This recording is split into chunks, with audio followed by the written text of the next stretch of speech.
وہاں پر آئے. ان میں اکثریت کی تعداد نوجوانوں کی تعداد بتائی جاتی ہے جو 16 سے 18 سال کے نوجوان تھے. تو یہ نوجوان طبقے کو ہم کیا سوچ دے رہے ہیں؟ کس ڈگر پہ پاکستان جائے گا آنے والے سالوں میں؟ یہ حکومت پاکستان اور جن میں یہ قیادت کی باغ دوڑ کی ذمہ داری ہے، اور ہم سب کو سنجیدگی کے ساتھ یہ سوچنے کی ضرورت ہے.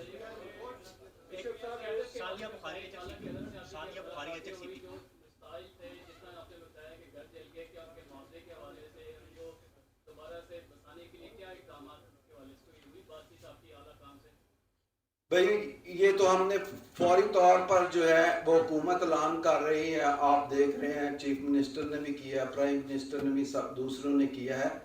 ایک دم تو ہم چرچ کی طرف سے اقدامات اٹھا رہے ہیں، اور ایک دم جو نیک نیت لوگ پاکستان میں بستے ہیں وہ جو ہے مدد کے لیے آگے بڑھے ہیں. اور ہم چرچ کی سطح پر ایک دم جو ہے وہ لوگوں کو مدد مہیا کر رہے ہیں، اور ہم حکومت جو کیا قدم اٹھاتی ہے ہم اس کے منتظر ہیں.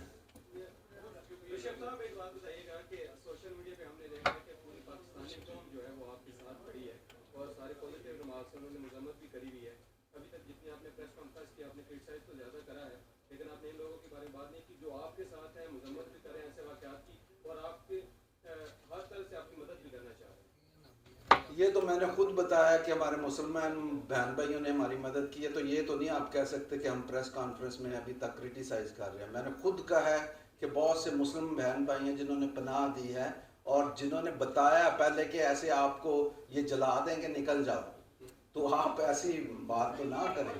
ٹھیک ہے.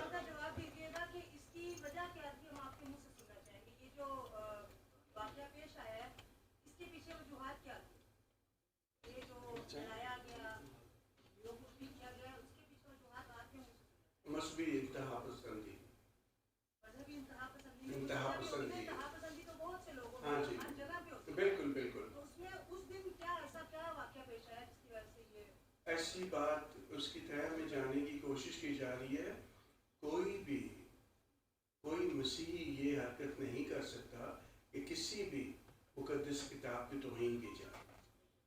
تو اس لیے وہ جو ڈرامہ رچایا گیا، اور صبح 5 بجے کے قریب یہ ڈرامہ رچایا گیا، اس میں اب سوچنے کی بات یہ ہے، ابھی تک جو ہم بھی حکومت سے ملتجی ہیں اور ان سے درخواست کر رہے ہیں کہ اس کی گہرائی میں جایا جائے، اس کو صرف اوپر سے نہیں دیکھا جائے. یہ سب سے ضروری بات ہے. تو اس لیے ابھی اس کی اس میں جس بچے پہ الزام لگایا جا رہا ہے اور جو وہ لیٹر سا نکالا ہے، اس کے اوپر اپنی تصویر دے کے اس قسم کی حرکتیں کرے گا. اس لیے ایسی بات نہیں. ابھی حکومت سے ہم درخواست کر رہے ہیں کہ اس کی تحقیقات کی جائیں. پتہ نہیں کریں گے یا نہیں کریں گے، کیونکہ ہمارا گلہ بیٹا ان سے نہیں ہے جنہوں نے ہمیں گلے لگایا ہے، جنہوں نے ہمارا گلہ ہے کہ 1997 سے جب یہ بات شروع ہوئی ہے اور ہم وزارتوں کو کہتے آ رہے ہیں، لگاتار کہتے آ رہے ہیں کہ مہربانی سے مذہبی رواداری کو فروغ دیں، اور وہ نہیں کر رہے. اس لیے میں کہہ رہا تھا پہلے بھی، یہ ایک ٹاپ ڈاؤن اپروچ ہے.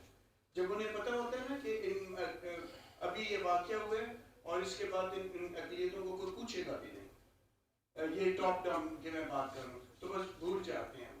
اس طریقے سے بہت ساری باتیں ہیں، بہت ساری ایسی باتیں جو کہ کہہ دیتے ہیں. اور میں یہ بھی بڑے وثوق سے بتاؤں گا آپ لوگوں کو کہ کئی جگہ پہ حکومت چرچ کے خلاف بھی کھڑی ہوئی ہے. کئی جگہ پہ حکومت چرچ کے خلاف بھی کھڑی ہے، چرچ کے خلاف کورٹس میں گئی ہے، کئی چرچ کے خلاف کورٹ میں. اس لیے ہم کہتے ہیں کہ ہم کس کا دروازہ کھٹکائیں گے، کون سی لیجسلیشن کے پاس جائیں، کون سے ادارے کے پاس جائیں، کس کو کہیں، کس کو اپنا رونا سکھائیں.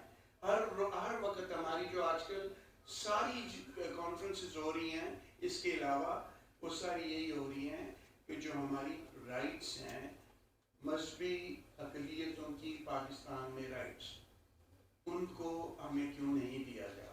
یہ پرابلم ہے. اور اس کی وجہ سے آپ نے دیکھا تھا شروع میں جب وہ سارا کچھ ہوا، رینجرز کو نہیں بلایا گیا. رینجرز صبح 5 بجے سے یہ ہے، رینجرز کو جا کے دوپہر کے بعد بلایا گیا جب چیزیں برباد ہو گئی. پولیس آئی، پولیس کھڑی تھی، آپ دیکھ لیں ویڈیوز دیکھ لیں، پولیس سائڈوں پہ کھڑی ہے. مردان میں بھی چرچ کو چلایا گیا تھا جہاں سے میرا تعلق، اس علاقے سے میرا تعلق ہے، پولیس کھڑی بھی دیکھ لی ہے کہ کیا ہو رہا ہے کیا نہیں. تو اس لیے ایس پاکستانی ہوتے ہوئے، جیسے آرچ بشپ صاحب نے کہا ہے، ہم لوگوں کو سبھی کو اپنی اپنی جگہ پہ دیکھنا ہے کہ ہم لوگ اپنی اپنی جگہ پہ کیا کردار ادا کر سکتے ہیں. اور ہم نے کنونس کرنا ہے گورنمنٹ کو، ہم نے اپنے قانون ساز اداروں کو کنونس کرنا ہے کہ کسی طریقے سے ان چیزوں کا ازالہ کیا جائے.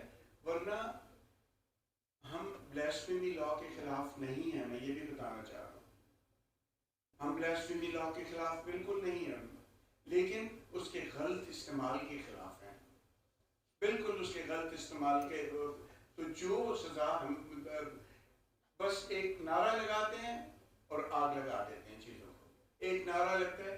ابھی پچھلے دنوں مردان کے علاقے میں ایک مولوی صاحب نے ان کو پکڑ کے چلا دیا، ان کو مار دیا انہوں نے. تھوڑے دنوں پہلے ایک پولیٹیکل جلسے میں وہ تقریر کر رہے تھے، ان کو چلا دیا. تو یہ چیزیں جو ہیں یہ پاکستانی ہوتے ہوئے کس نے ٹھیک کرنی ہے؟ قانون ساز اداروں نے ٹھیک کرنی ہے، وزارتوں نے ٹھیک کرنی ہے. جو وہ اپنی ذمہ داری محسوس نہیں کر رہے تو اس قسم کے واقعات ہونے ہیں.